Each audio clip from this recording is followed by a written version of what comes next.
केजरीवाल को क्या सजा मिलनी शुरू हो गई है? कुर्सी से चिपके केजरीवाल की क्या पार्टी टूटनी शुरू हुई तो अब सरकार भी गिरेगी? जेल में केजरीवाल ने ऐसा क्या कर दिया कि कांड हो गया? और दिल्ली हाईकोर्ट के बाद सुप्रीम कोर्ट से भी केजरीवाल को कैसे झटका लगा है, सबसे पहले इसका चर्चा।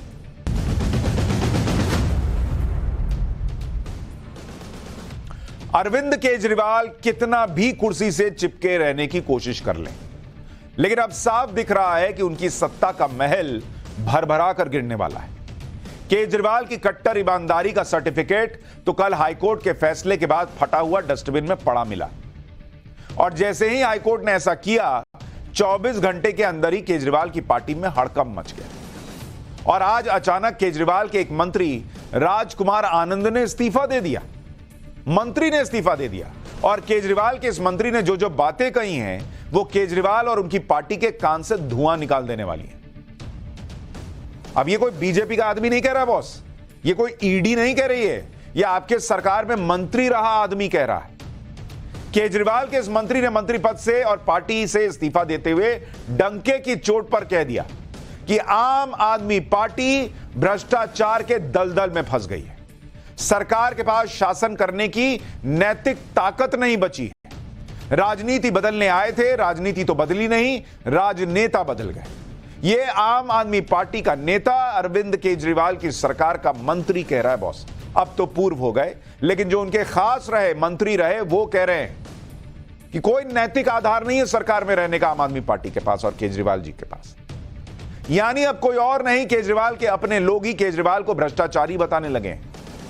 खुद उनके लोग कह रहे हैं कि केजरीवाल के पास जेल से सरकार चलाने की नैतिकता नहीं बची है। और यह अरविंद केजरीवाल के लिए, जो जेल में बंद है, उनके लिए किसी सजा से कम नहीं है कि अब उनके अपने भी उनकी कट्टर ईमानदारी का जो सर्टिफिकेट है उसको फाड़ दे रहे हैं। जिस पार्टी को, उस पार्टी के लोग कह रहे हैं कि यहां जो है नैतिकता बची नहीं है। यह अरविंद केजरीवाल के लिए शायद सबसे बड़ी सजा है। जबकि इसी नैतिकता को भूलकर केजरीवाल कह रहे थे कि पब्लिक चाहती है कि वो इस्तीफा ना दे और जेल से ही सरकार चलाए। लेकिन क्या अब भी केजरीवाल जेल से ही सरकार चलाएंगे, जब उनकी सरकार के मंत्री इस बात पर इस्तीफा दे रहे हैं कि भ्रष्टाचार के आरोप लगने के बाद भी कैसे केजरीवाल जेल से सरकार चला सकते हैं? क्योंकि सत्ता में रहने की अब कोई नैतिक ताकत केजरीवाल और उनकी पार्टी में बची नहीं। यानी जो बातें कल तक विपक्ष कह रहा था, जो बातें पब्लिक कह रही थी, वो आज अरविंद केजरीवाल के मंत्री भी कह रहे हैं। एक बार सुनिए इस्तीफा देने के बाद राजकुमार आनंद ने क्या कहा, फिर बताऊंगा कि कैसे केजरीवाल अपने ही बनाए जाल में फंसते चले जा रहे हैं। मैं राजनीति में जब आया था, जब अरविंद केजरीवाल जी ने कहा था कि राजनीति बदलेगी तो देश बदलेगा, लेकिन आज बड़े अफसोस के साथ कहना पड़ रहा है कि राजनीति तो नहीं बदली, लेकिन राजनेता बदल गए। आम आदमी पार्टी का जन्म ही भ्रष्टाचार के खिलाफ आंदोलन से हुआ था, लेकिन आज ये पार्टी खुद भ्रष्टाचार के दलदल में फंस चुकी है। मेरे लिए मंत्री पद पर रहकर इस सरकार में काम करना असहज हो गया है। मैं अब इस पार्टी, इस सरकार और अपने मंत्री पद से इस्तीफा दे रहा हूं, क्योंकि मैं इन भ्रष्ट आचरणों में अपना नाम नहीं जुड़वाना चाहता। मैं नहीं समझता कि हमारे पास शासन करने की कोई नैतिक ताकत बच गई है। केजरीवाल के इस मंत्री ने जो जो बातें कही हैं, उसने आम आदमी पार्टी के अंदर हड़कंप मचा दिया, क्योंकि अब तक केजरीवाल के खिलाफ आम आदमी पार्टी में कोई बोल तो रहा नहीं था। कई लोग प्रदर्शन से मिसिंग हैं। यह हमने आपको बताया था कि कई बड़े नेता नहीं दिख रहे हैं, कुछ लोग विदेश में हैं, कुछ लोग यहां रहकर भी नहीं हैं। लेकिन उसके लिए आप कोई ऐसे तो कह नहीं सकते कि भाई ये इसी वजह से नहीं आया। कोई ये सवाल करने की हिम्मत नहीं कर रहा था कि कैसे भ्रष्टाचार के बड़े आरोप के बाद भी केजरीवाल मुख्यमंत्री बने हैं बॉस। जबकि इन्हीं केजरीवाल ने मनीष सिसोदिया और सत्येंद्र जैन जैसे मंत्रियों से नैतिक आधार पर इस्तीफा ले लिया था। लेकिन जब केजरीवाल की बारी आई तो केजरीवाल सारी नैतिकता भूल गए और जेल जाने के बाद भी सीएम बने हुए। केजरीवाल, राजकुमार आनंद ने इस्तीफा देते हुए केजरीवाल और आम आदमी पार्टी पर सवाल उठाए। उनके बारे में भी एक बार जानिए। राजकुमार आनंद 2020 के चुनाव में पहली बार पटेल नगर से विधायक बने। 2022 में अरविंद केजरीवाल ने उन्हें अपनी सरकार में कैबिनेट मंत्री बनाया। मतलब कोई छोटे मोटे नेता नहीं है ये आम आदमी पार्टी के। राजकुमार आनंद के पास 7 विभागों की जिम्मेदारी थी, जिनमें समाज कल्याण, लेबर, रोजगार, लैंड एंड बिल्डिंग शामिल है। 7 विभाग इनके पास थे। इतना सोचिए अरविंद केजरीवाल के करीबी रहे होंगे। और आज वो आदमी कह रहे हैं कि इतना भ्रष्टाचार जो है, उसके बाद हम कैसे नैतिकता के आधार पर रह सकते हैं सत्ता में।